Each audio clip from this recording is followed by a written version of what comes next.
Assalamualaikum warahmatullahi wabarakatuh. Bismillahirrahmanirrahim. Alhamdulillahirabbil alamin. Allahumma shalli ala Muhammad wa ala ali Muhammad, amma ba'du. Apa kabar antum hari ini? Alhamdulillah, luar biasa, Allahu Akbar, yes. Segala puji dan syukur kita panjatkan kehadirat Allah Subhanahu wa ta'ala atas rahmatnya, nikmatnya kita dapat kembali bersama-sama mempelajari pendidikan agama Islam dan budi pekerti kelas 5. Salawat dan salam kita sampaikan kepada junjungan kita Nabi Muhammad Sallallahu Alaihi Wasallam serta keluarganya, kerabatnya, para sahabat dan orang-orang yang mengikuti jejak langkah beliau ila yaumil qiyamah. Baik anak-anak, senang sekali rasanya kembali Ustadz Sapar bisa membersamai antum semua, dan kali ini kita akan membahas ahkamul khamsah atau hukum yang 5. Atau bisa dikatakan juga kita akan mempelajari tentang terikat dengan hukum syara. Bagaimana penjelasannya? Nah, silahkan disimak. Dan ini adalah perkara yang sangat penting dalam kehidupan kita, apalagi antum semua kelas 5 yang sebahagian sudah balik, sebahagian lainnya sudah mendekati balik. Oleh karenanya, simak penjelasan ini dengan sebaik-baiknya. Mudah-mudahan Allah berikan kita ilmu yang berkah dan bermanfaat sehingga dapat kita amalkan dalam kehidupan kita sehari-hari.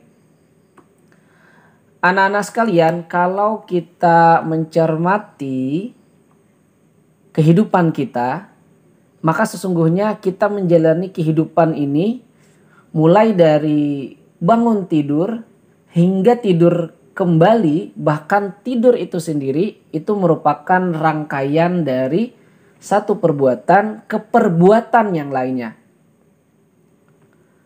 Misalnya tidur, berjalan, mandi, berwudu, sholat, sarapan, menyikat gigi, memakai pakaian atau baju, berangkat sekolah atau kerja, bercanda, dan seterusnya. Itu adalah perbuatan dan perbuatan.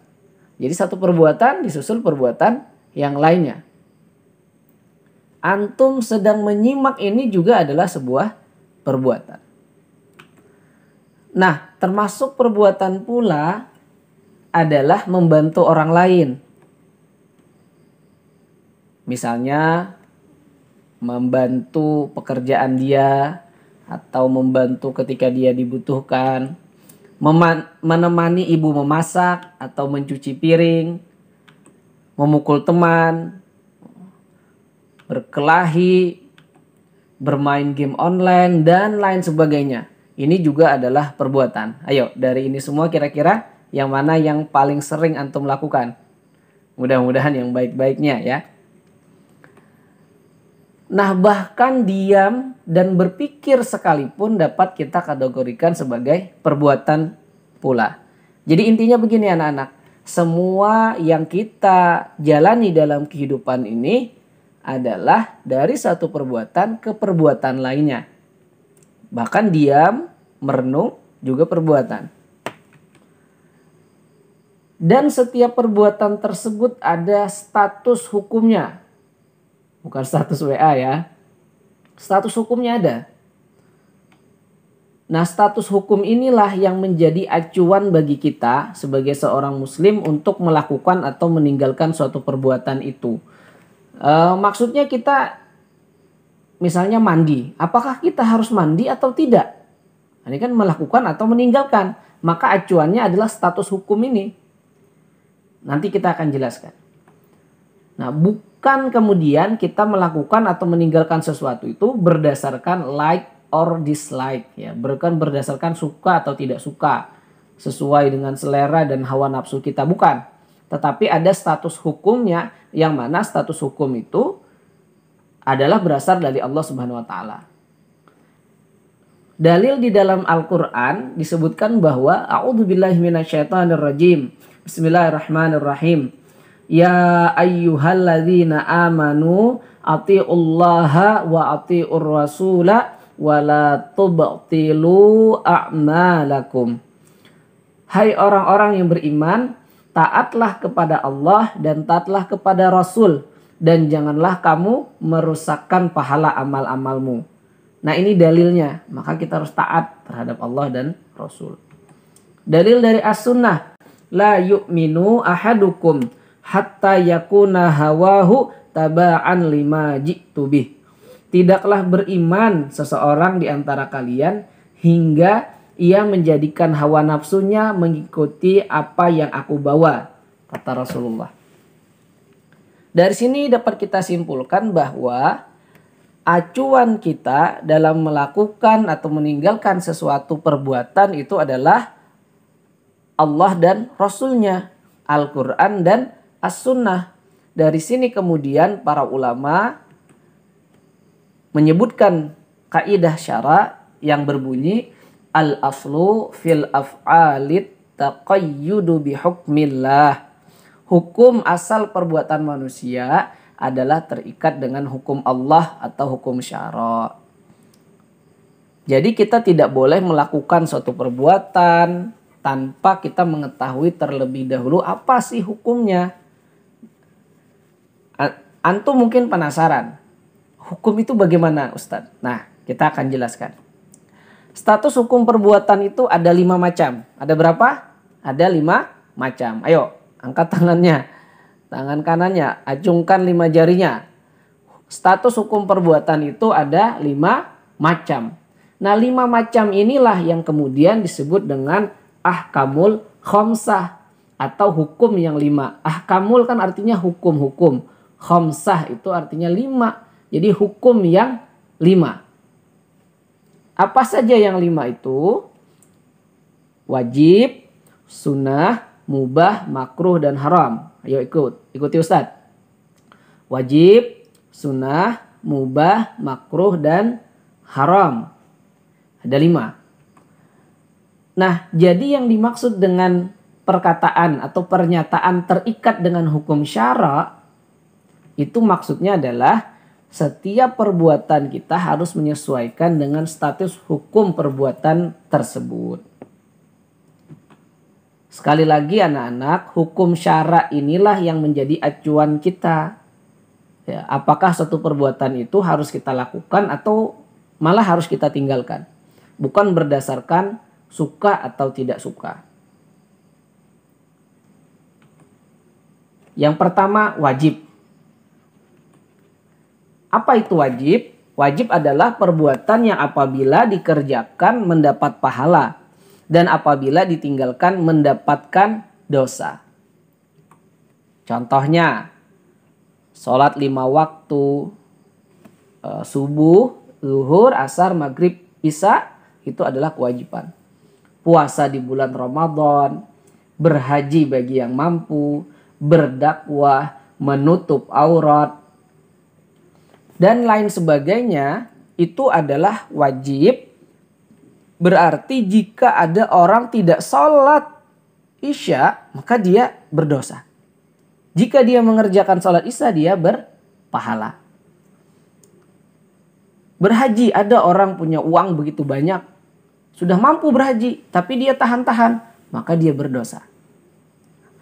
Kalau dia menunaikan, maka dia berpahala atau mendapatkan pahala. Ini pengertian wajib. Kemudian sunnah atau mandub. Ini semakna ya. Kalau disebut ini hukumnya sunnah, ini hukumnya mandub. Sama itu. Pengertiannya adalah perbuatan yang apabila dikerjakan mendapat pahala. Dan apabila ditinggalkan tidak berdosa. Kalau wajib ditinggalkan berdosa. Kalau sunnah ini ditinggalkan dia tidak berdosa. Namun rugi jika meninggalkan. Ruginya kenapa? Karena kita tidak mendapatkan pahala, kesempatan pahalanya akhirnya hilang. Contohnya adalah sholat rawatib, yakni sholat sebelum dan sesudah sholat wajib. Kemudian sholat tahajud. Kemudian puasa Senin Kemis.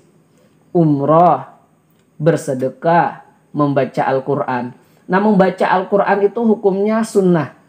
Tetapi membaca Al-Quran dengan benar sesuai dengan tajwidnya itu wajib. Makanya kita belajar qiraati. Nah, itu wajib. Baik, catatannya adalah anak-anak jangan pernah menyepelekan perkara sunnah. Karena misalnya gini ya, kalau ada yang ngajakin, ayo kita sholat tahajud, ayo kita sholat duha, ayo kita umroh, ayo kita membaca Al-Quran. Lalu ada yang bilang, ah nggak mau, kan itu hukumnya sunnah juga. Nah, maka menyatakan kan hukumnya sunnah juga, kesan menyepelekan itu akhirnya menjadi haram, berdosa orang tersebut. Maka hati-hati, nah, jangan kita sepelekan. Semaksimal yang kita bisa kita laksanakan. Yang ketiga adalah mubah. Mubah ini adalah perbuatan yang apabila dikerjakan maupun ditinggalkan tidak berpahala juga tidak berdosa. Jadi dia dikerjakan kah, ditinggalkan kah? Tidak berpahala dan tidak berdosa. Contohnya makan, minum, mandi, berolahraga, bernyanyi, bercanda, dan lain sebagainya. Itu hukumnya mubah. Nah, tipsnya untuk yang mubah ini, dalam perkara mubah maka pilihlah aktivitas yang bermanfaat. Misalnya tadi berolahraga itu mubah, tapi jangan berolahraga yang merugikan. Atau misalnya bercanda memang mubah, tapi juga jangan berlebihan. Nah, ada cara agar walaupun ini mubah tidak berpahala, tetapi bisa dibuat berpahala apabila kita niatkan dalam rangka beribadah. Maka agar aktivitas mubah mendatangkan pahala, maka kita niatkan dalam rangka beribadah. Misalnya olahraga supaya tubuhnya sehat, rajin beribadah.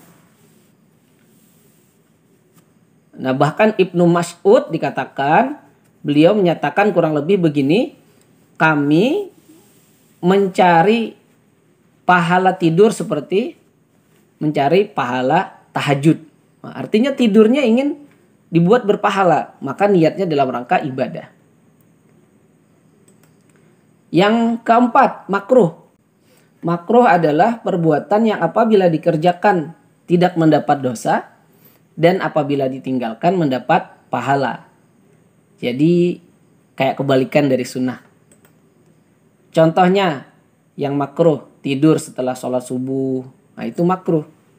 Makan petai atau jengkol karena makanan yang mengandung bau yang bersangatan ya.